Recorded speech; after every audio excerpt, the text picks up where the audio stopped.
आजकल दुनिया में तरक्की करनी है तो सदैव अपनी ताकत पे भरोसा करना चाहिए।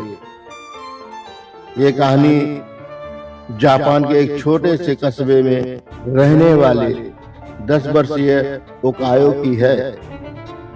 ओकायो को जूडो सीखने का बहुत शौक था, पर बचपन में हुई एक दुर्घटना में बायां हाथ कट जाने के कारण उसके माता-पिता उसे जूडो सीखने की आज्ञा नहीं देते थे। पर अब वो बड़ा हो रहा था और उसकी जिद भी बढ़ती जा रही थी। अंततः माता-पिता को झुकना ही पड़ा और वो ओकायो नजदीकी शहर के एक मशहूर मार्शल आर्ट मास्टर के यहाँ दाखिला लेने गए।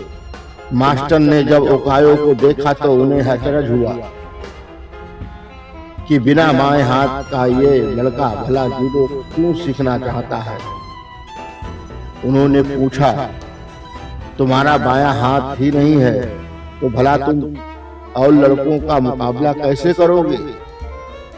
ओकायो ने कहा, ये बताना तो आपका काम है।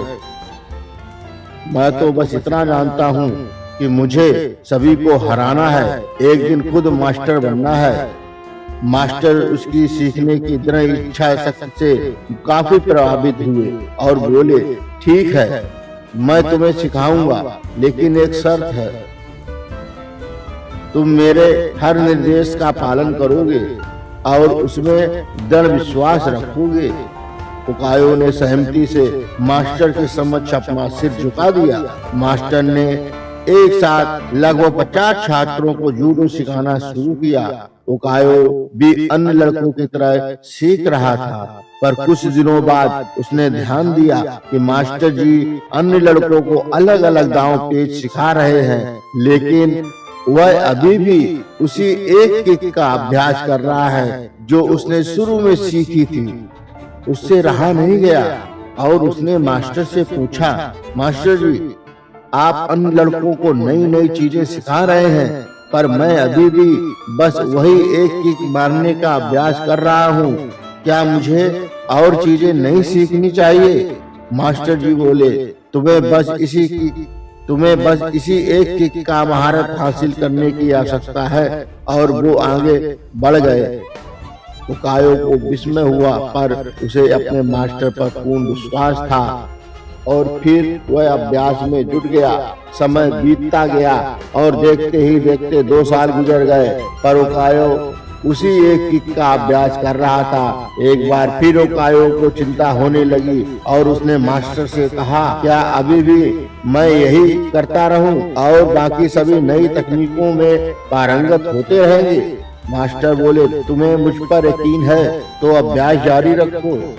ओकायो ने मास्टर की आज्ञा का पालन करते हुए बिना कोई प्रश्न पूछे अगले 6 साल तक उसी एक किक का अभ्यास जारी रखा। सभी को जूडो सीखते 8 साल हो चुके थे कि तभी एक दिन मास्टर जी ने सभी शिष्यों को बुलाया और बोले, मुझे आपको जो ज्ञान देना था मैं वो दे चुका हूँ और अब स्कूल की परंपरा के अनुसार सबसे अच्छे शिष्य का चुनाव एक प्रतिस्पर्धा के माध्यम से किया जाएगा और जो इसमें विजयी होगा उस शिष्य को मास्टर की उपाधि से सम्मानित किया जाएगा।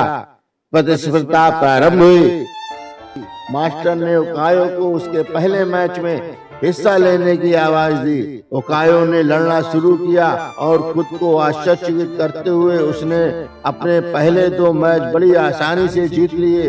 तीसरा मैच थोड़ा कठिन था, लेकिन कुछ संघर्ष के बाद विरोधी ने कुछ क्षणों के लिए अपना ध्यान उस पर से हटा दिया। ओकायो को तो मानो इसी मौके का इंतजार था। उसने अपनी अचूक किक विरोधी के ऊपर जमा दी और मैच अपने नाम कर लिया। अभी भी अपनी सफलता से आश्चर्य में पड़े ओकायो ने फाइनल में अपनी जगह बना ली। इस बार विरोधी कहीं अधिक ताकतवर, अनुभवी और विशाल था। देखकर ऐसा लगता था कि ओकायो उसके सामने 1 मिनट भी नहीं टिक पाएगा। मैच शुरू हुआ। विरोधी ओकायो पर भारी पड़ रहा था। रेफरी ने मैच रोककर विरोधी को विजेता घोषित करने का प्रस्ताव रखा, लेकिन तभी मास्टर ने उसे रोकते हुए कहा, नहीं, मैच पूरा चलेगा। मैच फिर शुरू हुआ।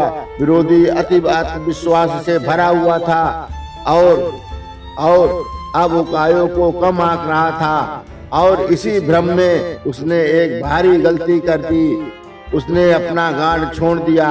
उकायो ने इसका फायदा उठाते हुए 8 साल तक जिस किक पे प्रैक्टिस की थी उसे पूरी ताकत और सटीकता के साथ विरोधी के ऊपर जड़ दी, उसे जमीन पर धराशायी कर दिया। उस किक में इतनी शक्ति थी कि विरोधी वहीं मूर्छित हो गया और उकायो को विजेता घोषित कर दिया। मैच जीतने के बाद उकायो ने गुरु से पूछा, मास्टर भला मैंने ये प्रतियोगिता सिर्फ एक मूव सीख कर कैसे जीत ली?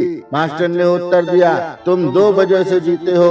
पहला, तुमने जूडो की एक सबसे कठिन किक पर अपनी इतनी मास्टरी कर ली है कि शायद इस दुनिया में कोई और यह किक इतनी क्षमता से नहीं मार पाएगा।